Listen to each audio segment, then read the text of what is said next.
வணக்கம். நம்ம சேனலுக்கு தொடர்ந்து ஆதரவளித்துக் கொண்டிருக்கும் நல்ல உள்ளங்களுக்கு நன்றி. தொடர்ச்சியாக ஆதரவு கொடுங்க. நேற்றைய யூபிஎஸ்சி தேர்வு என்ன நடந்தது?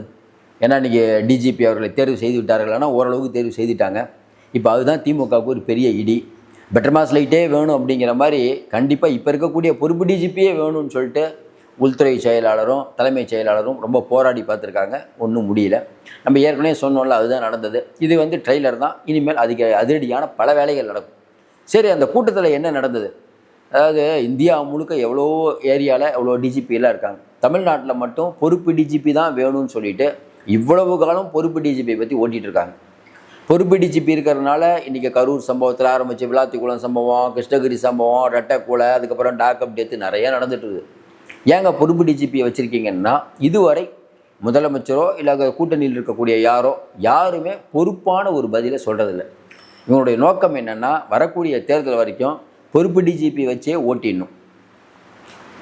மேலே வந்து மோடி வந்து நம்ம நவீன் ராகுல், அதாவது இடியோட இயக்குனர், அவரை 3 தடவை, இதுக்கு முன்னாடி இருந்தவரை வந்து 3 தடவை எக்ஸ்டென்ஷன் பண்ணாங்க. யார்? மோடி.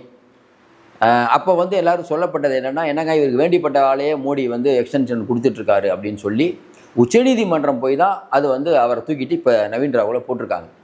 சிபிஐ இயக்குனர் அதே மாதிரி தான், எல்லாம் மோடிக்கு வேண்டிப்பட்டவங்க.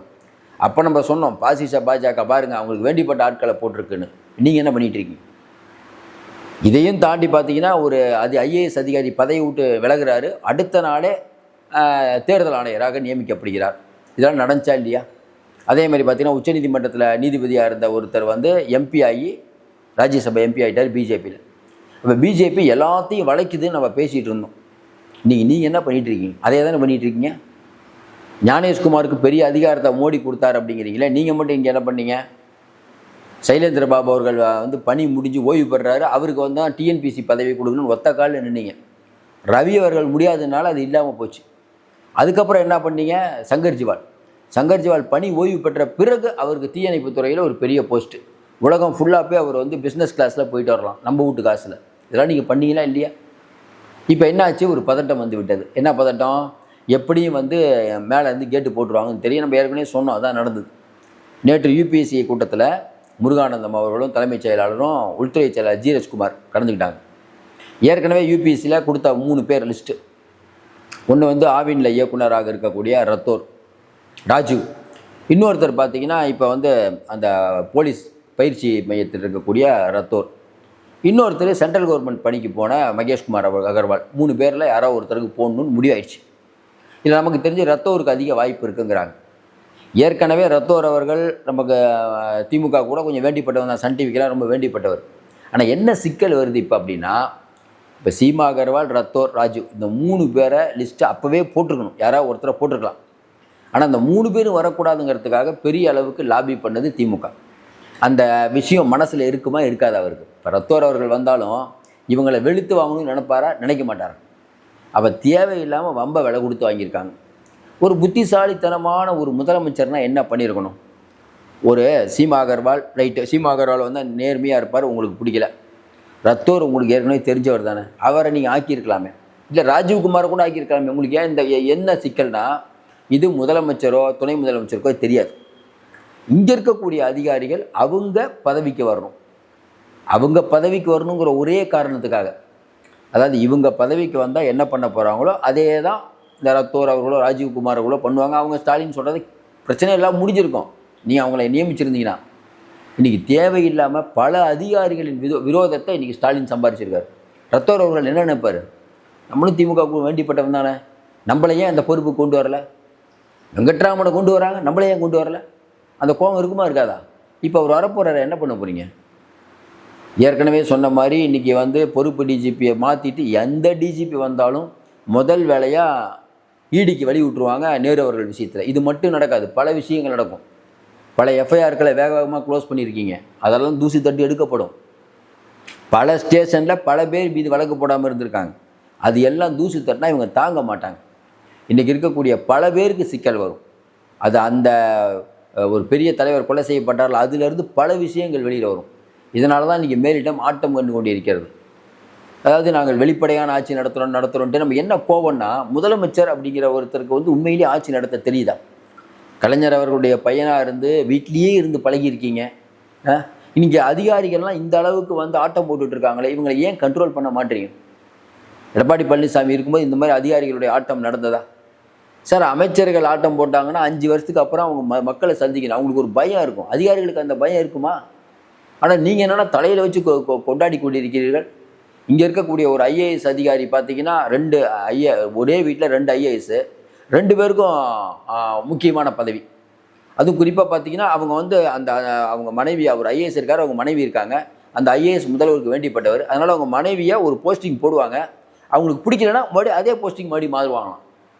இது எப்படி சரியாக இருக்க முடியும்? ஒரு போஸ்டிங்கில் போய் அதை பற்றி தெரிஞ்சுக்கிறதுக்கு 6 மாதம் ஆகும், அதுக்குள்ளே மாற்றுறது.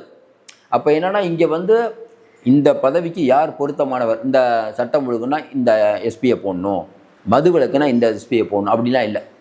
யாரை வேணால் எங்கே வேணால் மாற்றலாம். நமக்கு பிடிச்ச ஆள் வேணும், அவருக்கு சொகுசாக இருக்கணும். பாருங்கள், எங்கள் வீட்டில் வந்து எங்கள் மனைவி அந்த ஊரில் இருக்காங்க, பக்கத்தில் எனக்கு போஸ்டிங் போடுங்க. அப்போ 8 கோடி பேருடைய மக்களுடைய வாழ்க்கை உங்களுக்கு கில்லுக்கரியாக போயிடுச்சு. கேட்டால் தமிழ்நாட்டை தலைகுனிய விட மாட்டோம், ஆளுநரின் திமுறை அடக்கும், மோடிக்கும் விட மாட்டோம், இடியும் டைலாக் வேறு. இந்த டைலாகை பார்த்துட்டு நிறைய பேர் கமெண்ட் வேறு, ஸ்டாலின் எங்கேயோ போயிட்டார் அப்படின்ட்டு. நேற்று யூஜிசியில் பிரச்சனை ஆகிடுச்சுன்னு தெரியும். யூபிஎஸ்சி 3 பேரை போட போகிறாங்கங்கிறது உங்களுக்கு வந்துடுச்சு. இப்போ வரைக்கும் நம்ம பேசிகிட்டு இருக்க இப்போ வரைக்கும் ஐயோ போடாமல் இருக்கிறதுக்கு என்னென்ன வேலை பண்ணுமோ அதெல்லாம் பண்ணிகிட்டு இருக்காங்க. பொறுப்பு டிஜிபி இவங்க போடணும்னு சொன்னதுக்கு ஒரு காரணம் இதில் என்னென்னாங்க, திமுகவுடைய லாபி இருக்குல்ல, ரொம்ப அதாவது என்னென்னா இந்த ஒரு விஷயத்துக்காக, அதாவது சில அதிகாரிகளின் தனிப்பட்ட விஷயத்துக்காக, இப்போ ஏதோ உதயநிதிக்கு பிடிச்சவர் போடணும், இல்லை வந்து ஸ்டாலினுக்கு பிடிச்சவரை போடணும், அதுக்காக அரசு இயந்திரம் வளைக்கப்படுகிறதுனா ஒரு லாஜிக் இருக்குது.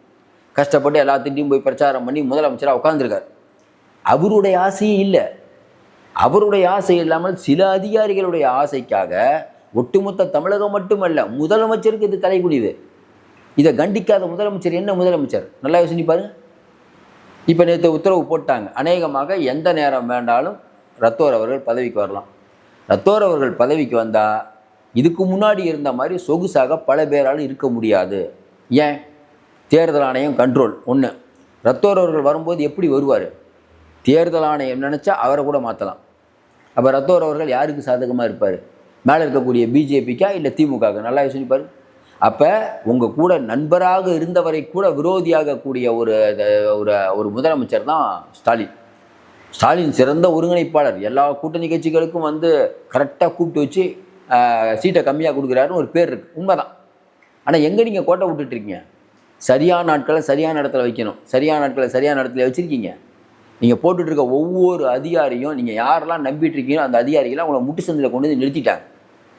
இது தெரியாமல் இவங்களால தான் பொற்கால ஆட்சி கொடுக்குறேன்னு நீங்கள் வந்து பெரிய அளவுக்கு மாறுதட்டி கொண்டு இருக்கிறீர்கள்.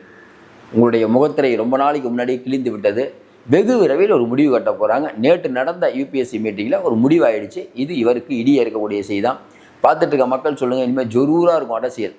அதாவது என்னென்னா, இன்றைக்கி வந்து திமுக ஒரு கணக்கு போட்டுட்ருக்குது, அந்த கணக்கு தப்பாக போச்சு. அதனால் என்ன பண்ணுறதுன்னு தெரியாமல் இவங்க முடிச்சிட்ருக்காங்க. இதில் வந்து கரூர் சம்பவத்தில் செந்தில் பாலாஜி ஆஜரானது அது ஒரு பெரிய பிரச்சனை. ஒரு அரசு கிரஸ் பண்ணிட்டேன் என்ன பண்ணுறதுன்னு. இன்னும் பல பேர் மேலே எஃப்ஐஆர் இப்போ போட ஆரம்பித்தா அது திமுகவுக்கு சிக்கலாக முடியும். வரக்கூடிய நாட்கள் ரொம்ப காமெடியாக இருக்கும். மக்களுக்கு ஒரே சந்தோஷமாக இருக்கக்கூடிய நாட்களாக இருக்கும். தொடர்ந்து ஆதரவு கொடுங்கள். மீண்டும் சந்திப்போம். நன்றி, வணக்கம்.